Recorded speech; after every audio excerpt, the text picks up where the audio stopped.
मैं ये घर छोड़कर जा रही हूँ। मेरी वजह से अगर आपका दिल दुखा हो तो मुझे माफ़ कर देना। इस घर में मैं शायद ही अब कभी लौट कर आऊँ। मैंने हमारे इस रिश्ते को खूब निभाने की कोशिश की, पर शायद मैं निभा नहीं पाई। मुझे एक बात का हमेशा अफसोस रहेगा कि आप मेरे जीवन साथी होते हुए भी आप कभी मेरे हक में बोल ही नहीं पाए। जो गलतियां मैंने नहीं की, माँ जी ने उनका भी आरोप मुझ पर लगा दिया, पर आप कभी उनसे ये नहीं कह सके कि माँ जी ये ठीक हैं, आप गलत। मैंने माँ जी को हमेशा अपनी माँ समझा था, पर शायद वो मुझे कभी बेटी मान ही नहीं पाई। बाबूजी का ध्यान रखिएगा। वो शायद मेरे घर छोड़कर जाने के फैसले से नाराज़ हों। उसके लिए मेरी तरफ से उनसे माफ़ी मांग लेना। इस घर में मैं दुल्हन बनकर आई थी और आज इस घर को छोड़कर जा रही हूँ। सोचा था इस घर से मेरी अर्थी जाएगी, पर शायद मैं इतनी खुशकिस्मत नहीं हूँ। अगर आपको फिर भी लगता है कि हमें इस रिश्ते को एक मौका और दें, तो आप मुझे लेने आ जाना।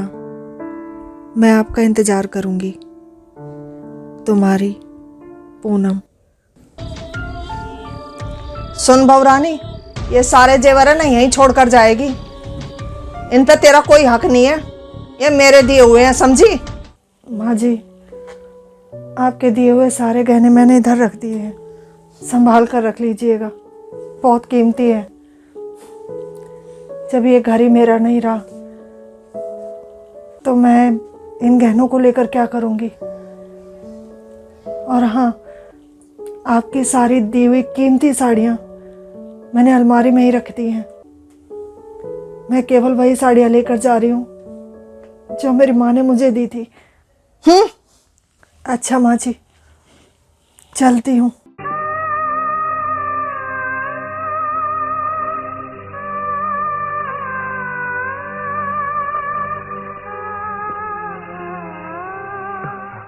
बला टली।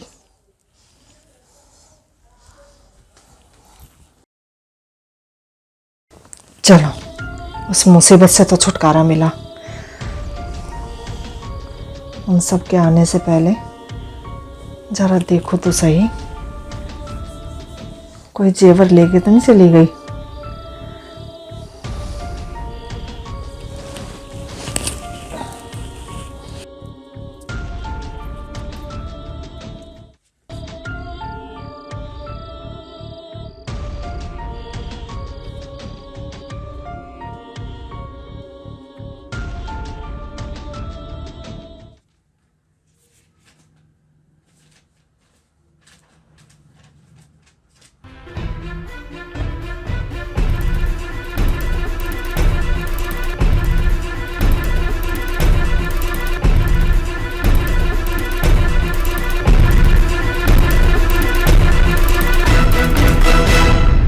अगर आपको फिर भी लगता है कि हमें इस रिश्ते को एक मौका और दें, तो आप मुझे लेने आ जाना।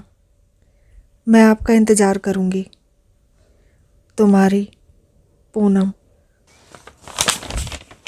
अब इस घर में वापस लौटने की उम्मीद रख रही है।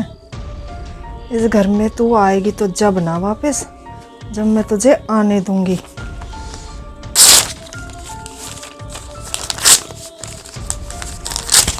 ये समझ ले, इस घर के दरवाजे तेरे लिए हमेशा हमेशा के लिए बंद हो गए हैं।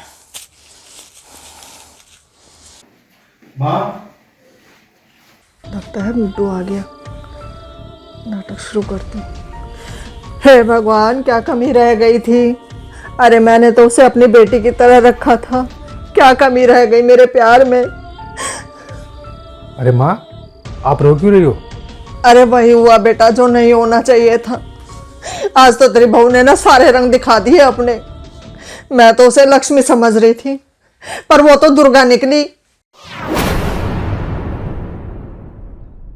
क्या ही बताऊं बेटा तुझे। अरे आज उसने अपनी माँ को यहाँ बुला लिया, और उन माँ बेटी ने जो मेरी बेइज्जती करी है ना, बस मुझे ही पता है। बस खून का घूंट पी के रह गई मैंने उसकी माँ को 2-4 बातें क्या सुना दी। अरे वो भी उसके भले के लिए ही बोली थी, पर उसका तो आज मारने के लिए हाथ ही उठ गया था मुझ पर।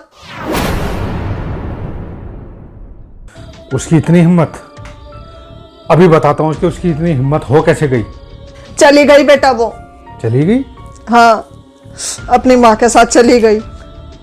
और बेटा सारे गहने महंगी साड़ियाँ सब समेट के ले गई।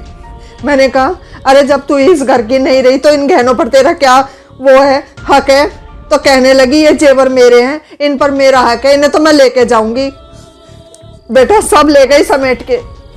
माँ मैं जाता हूँ उसके घर और मैं बात करूंगा उससे। कोई फायदा नहीं है बेटा, साफ साफ कह गई है मुझसे कि तुम्हारे बेटे ने मेरी जिंदगी खराब कर दी है।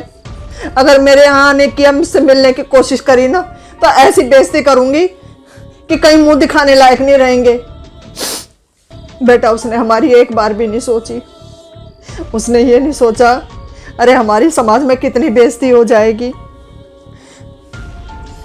और मुझे तो तेरे बाबूजी की चिंता हो रही है, उन्हें जब इन सब बातों का पता चलेगा तो उन पे क्या बीतेगी। और बेटा तुझे भी लगता है ना कि तुझे उससे बात करनी चाहिए, उससे मिलना चाहिए, तो तू बेशक चला जा। अरे माँ बाप को बच्चों की खुशी के लिए पता नहीं क्या क्या करना पड़ जाता है। तुम्हारी खुशी हमारे लिए सबसे पहले है, बाकी सब तो।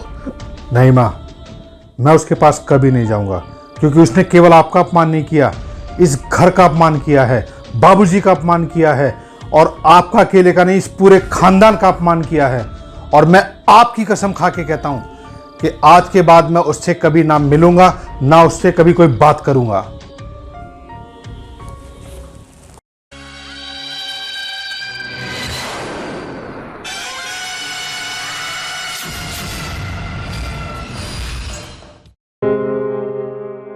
पच्चीस साल बीत गए उन बातों को, पर आज तक ना तो वहाँ से कोई खबर आई, ना कोई मुझसे मिलने आया।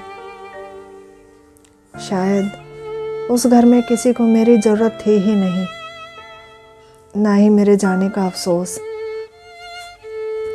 6 महीने बाद ही बाबूजी चल बसे। इन्होंने शराब पीनी शुरू कर दी और एक भयानक एक्सीडेंट में वो भी चल बसे। मुझे बार बार दुख बस इस बात का ही होता है, क्या इनका मन एक बार भी नहीं हुआ होगा मुझसे मिलने का? अरे मेरी ना सही, एक बार अपनी बेटी से तो मिलने आते। क्या बेटी पैदा होने की खबर नहीं पहुंची होगी वहां तक? बस यही सवाल लेकर अब मन में जी रही हूँ।